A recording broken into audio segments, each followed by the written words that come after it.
Tiniyak ng Labor Department ang pagtaguyod sa kapakanan ng mga manggagawa at maliliit na negosyo sa industriya ng aquaculture. Yan ang ulat ni Vel Custodio. Largely informal, ganyan tinukoy ni Department of Labor and Employment Secretary Bienvenido Laguesma ang kalagayan ng mga manggagawa sa aquaculture industry.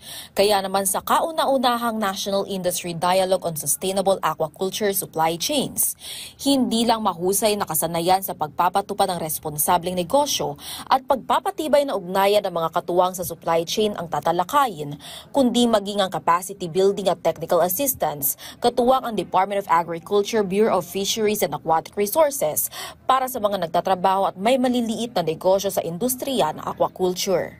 Hindi natin gusto na ino-offer sa kanila panibagong trabaho. Gusto natin ma-develop yung kanilang kasanayan, mapalago ang industriya within the aquaculture sector. No? Kasi meron nga siyang potential, hindi lamang locally, kundi sa global market. No? Marami na tayong nakitang yung mga iba-ibang klase ng hipon, shrimp, sugpo, may kasama pang mga lobsters yan na pwede nating ma-develop ng gusto at yan ay medyo nakikita natin may demand sa global market.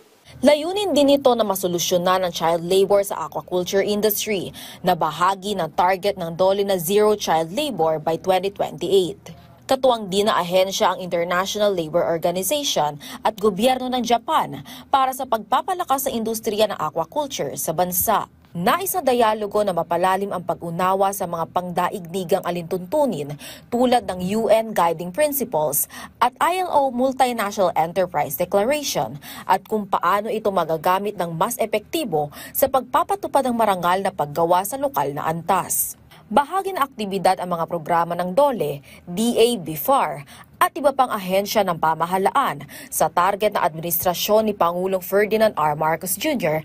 na poverty eradication sa bansa. Vel Custodio para sa Pambansang TV sa Bagong Pilipinas.